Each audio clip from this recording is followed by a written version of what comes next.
Good morning Vestigians, welcome to our channel better life and wastage.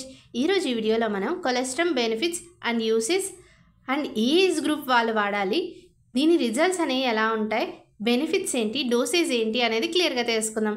So వీడియోని skip చేయకుండా చివరి వరకు చూడండి. అలాగే మన ఛానల్ మీరు ఇంకా సబ్స్క్రైబ్ చేసుకున్నట్లయితే కనుక సబ్స్క్రైబ్ చేసుకుని పక్కనే ఉన్న బెల్ ఐకాన్ని క్లిక్ చేసి ఆల్ నోటిఫికేషన్స్ ఆన్లో పెట్టుకోండి. ముందుగా ఇమ్యూనిటీ అంటే ఏంటో తెలుసుకుందాం. ఇమ్యూనిటీ అంటే మన బాడీని బ్యాక్టీరియా, వైరస్, టాక్సిక్ సబ్స్టాన్సెస్ నుంచి కాపాడగలిగే ప్రొటెక్షన్ అన్నమాట. దీన్ని మనకున్న ఇమ్యూనిటీ లెవెల్ అంటాం. ఇమ్యూన్ సిస్టమ్ జాబ్ ఏంటంటే మన బాడీలోకి ఏవైనా డేంజరస్ జర్మ్స్ ఎంటర్ అయితే వాటిని కనిపెట్టి ఆ డిసీజ్ ఆర్ డ్యామేజ్ అనేది మనకు కలగకుండా వాటిని చంపేస్తుంది అనమాట. ఈ ఇమ్యూనిటీ అనేది మన బాడీలో మనం పెంచుకోవాలి. పాసివ్ ఇమ్యూనిటీ అంటే ఏంటంటే మనకి లేని ఇమ్యూనిటీని తెచ్చుకోవడం.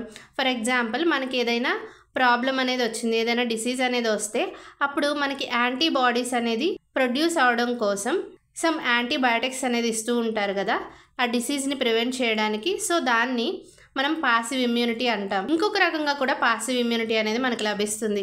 మదర్ నుంచి చైల్డ్కి బిఫోర్ బర్త్ అయితే కనుక ప్లాసెంటా ద్వారా, ఆఫ్టర్ బర్త్ అయితే కనుక బ్రెస్ట్ మిల్క్ ద్వారా ఇమ్యూనిటీ అనేది లభిస్తుంది. దీన్ని కూడా పాసివ్ ఇమ్యూనిటీ అంటాం. వెస్టీజ్ కొలెస్ట్రాల్ క్యాప్సిల్స్ అనేవి మనకి నేచర్స్ ఇమ్యూనిటీ గిఫ్ట్ అని చెప్పొచ్చు. ఈ కొలెస్ట్రాల్ అనేది మనకి ఇమ్యూనిటీని అందించడానికి చాలా సహాయపడుతుంది.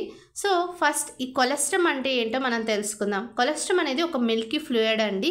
ఇది మ్యామ్మల్స్ నుంచి, అంటే పాలిచ్చే జంతువుల నుంచి మనకి ఇది లభిస్తుంది. ఫస్ట్ ఎప్పుడైతే బేబీ అనేది పుడుతుందో, పుట్టిన తర్వాత ముర్రుపాలు అంటాం కదా, ఆ ముర్రుపాల ద్వారా దీన్ని తయారు చేస్తారు.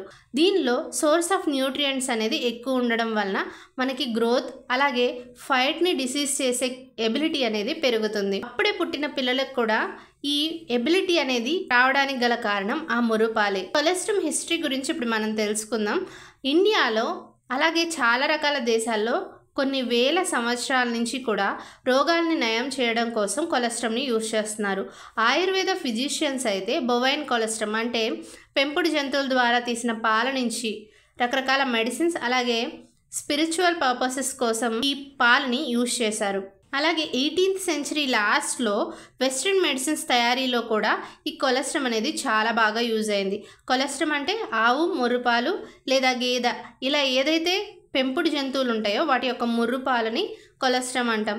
దీనిలో ఎక్కువ రకాల పొటెన్షియల్ బెనిఫిట్స్ ఉంటాయి. యాజ్ ఎ కాన్సిక్వెన్స్ చాలా రకాల కండిషన్స్, అంటే హెల్త్ కండిషన్స్ని క్యూర్ చేయడానికి, మన ఇమ్యూన్ సిస్టమ్ని మెరుగుపరుచుకోవడానికి ఈ కొలెస్ట్రాల్ అనేది చాలా బాగా యూజ్ అవుతుంది.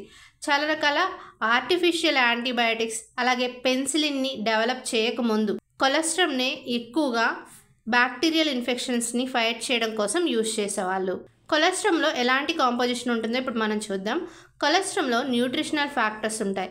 Energy, protein, vitamins, minerals, carbohydrates, fat, అలాగే ఇమ్యూన్ ఫ్యాక్టర్స్ ఉంటాయి. అవేంటంటే IgA, IgG, IgM, IgD, IgE, lactoferrin, polypeptide, oligosaccharides, cytokines, lactalbumin, అలాగే లైసోసోమ్స్. అలాగే దీనిలో గ్రోత్ ఫ్యాక్టర్స్ కూడా ఉంటాయి. అవేంటంటే PDGF, EGF, IGF one, VEGF, TGF, alpha and TGF beta. ఇవన్నీ కలిగి ఉండడం వలన కొలెస్ట్రాల్ అనేది ఒక మంచి న్యూట్రిషనల్ ప్రొడక్ట్ అయింది. కొలెస్ట్రాల్ అనేది మ్యాక్రోన్యూట్రియంట్స్, విటమిన్స్ అండ్ మినరల్స్ని కలిగి ఉంటుంది. అలాగే లాక్టోఫెరైన్ అనేది దీనిలో ఉండడం వలన మన బాడీ యొక్క ఇమ్యూన్ సిస్టమ్ని మెరుగుపరిచి ఇన్ఫెక్షన్స్ నుంచి మనల్ని రక్షిస్తుంది. బ్యాక్టీరియా అండ్ వైరసెస్ ద్వారా వచ్చే ఇన్ఫెక్షన్స్ నుంచి మనల్ని కాపాడుతుంది. గ్రోత్ ఫ్యాక్టర్స్ అనేది దీనిలో ఉన్నాయి. హార్మోన్స్ దట్ స్టిమ్యులేట్ గ్రోత్ ఏవైతే ఉన్నాయో అవి బొవైన్ కొలెస్ట్రాల్లో చాలా బాగా ఉంటాయి అన్నమాట. ఇది ఎక్కువగా ప్రోటీన్ బేస్డ్ హార్మోన్స్ ఐజీఎఫ్1, ఐజీఎఫ్2ని ఎక్కువ కలిగి ఉంటుంది. యాంటీబాడీస్ లభించడం కోసం కొలెస్ట్రాల్ అనేది చాలా బాగా యూజ్ అవుతుంది. దీనిలో antibodies are proteins also known as immunoglobulin. ఈ ఇమ్యునోగ్లోబులిన్ అనేది ఉండడం వలన మన ఇమ్యూన్ సిస్టమ్ అనేది బాగా మెరుగుపడి బ్యాక్టీరియా అండ్ వైరసెస్తో ఫైట్ చేసే కెపాసిటీ అనేది పెరుగుతుంది. బొవైన్ కొలెస్ట్రాల్లో antibodies IgA, IgG and IgM అనేవి అధిక మోతాదులో ఉంటాయి. వెస్టీజ్ కొలెస్ట్రాల్ అనేది మన ఇమ్యూనిటీని బూస్ట్ చేయడానికి చాలా బాగా యూజ్ అవుతుంది. High concentration of IG and IgG ఉండడం వలన వైరస్ అండ్ బ్యాక్టీరియాతో బాగా ఫైట్ చేస్తుంది. డైలీ బొవైన్ కొలెస్ట్రామ్ని సప్లిమెంట్ కింద తీసుకోవడం వలన మన సలైవా ఐజీఏ యాంటీబాడీస్ అనేవి 79% ఇంక్రీజ్ అవుతాయి. Higher saliva level of IGA ఉండడం వలన అప్పర్ రెస్పిరేటరీ ట్రాక్ ఇన్ఫెక్షన్స్ అనేవి మనకి రెడ్యూస్ అవుతాయి. వెస్టీస్ కొలెస్ట్రామ్ గట్ని బాగా స్ట్రెంగ్తెన్ చేసి డైజెస్టివ్ ట్రాక్లో ఉన్న ఇన్ఫెక్షన్స్తో పోరాడుతుంది. వెస్టీస్ కొలెస్ట్రామ్ అనేది గట్ హెల్త్ని ఇంప్రూవ్ చేస్తుంది. అలాగే గట్ సర్ఫేస్ ఏరియాలో ఏవైతే ఉన్నాయో ఇన్ఫెక్షన్స్ వాటన్నిటితో పోరాడుతుంది. ఇంటెస్టినల్ లైన్స్లో ఉన్న ఇన్ఫెక్షన్స్ని కూడా తొలగిస్తుంది. ఓవరాల్గా మన న్యూట్రియంట్స్ని అబ్జర్వ్ చేసుకోవడం కోసం కొలెస్ట్రామ్ అనేది బాగా యూజ్ అవుతుంది. వెస్టీస్ కొలెస్ట్రామ్ బెనిఫిట్స్ ఇప్పుడు మనం చూద్దాం. వెస్టీస్ కొలెస్ట్రామ్ అనేది బాడీ ఇమ్యూన్ సిస్టమ్ని బూస్ట్ చేస్తుంది. అలాగే ఇన్ఫ్లమేషన్ని కంట్రోల్ చేస్తుంది. అలర్జిక్ రియాక్షన్స్కి అగైనెస్ట్గా పోరాడుతుంది. సెల్లార్ టిష్యూస్ని రిపేర్ చేసి రీబిల్డ్ చేస్తుంది.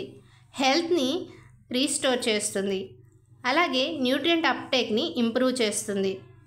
బాడీని ఎనర్జైజ్ చేస్తుంది. ఇన్ని రకాల బెనిఫిట్స్ కలిగి ఉన్న వెస్టీస్ కొలెస్ట్రామ్ని మనం రోజుకి 1 లేదా 2 క్యాప్సిల్స్ తీసుకోవచ్చు. అదే చిన్నపిల్లలకి మనం ఇచ్చేటప్పుడు ఏంటంటే క్యాప్సిల్ ఓపెన్ చేసి ఆ పౌడర్ని పాలల్లో కానీ వాళ్ళు తినే ఫుడ్లో కానీ కలిపి ఇవ్వచ్చు. వెస్టీస్ కొలెస్ట్రామ్ని మనం డైలీ తీసుకోవడం వలన మన ఇమ్యూన్ సిస్టమ్ ఇంప్రూవ్ అవుతుంది. మనకి మంచి పోషణ కూడా లభిస్తుంది. ఈ వీడియో అండ్ నా ఎక్స్ప్లెనేషన్ మీరు ఇప్పుడు చూసారు కదా. ఈ ఎక్స్ప్లెనేషన్ మీకు నచ్చినట్లయితే వీడియోని లైక్ చేసి కామెంట్ చేసి షేర్ చేయండి. అలాగే మీలో ఎంతమంది వెస్టీస్ కొలెస్ట్రామ్ని యూజ్ చేశారో కింద కామెంట్ రూపంలో నాకు తెలియజేయండి. Thank you everyone. Wish you wealth.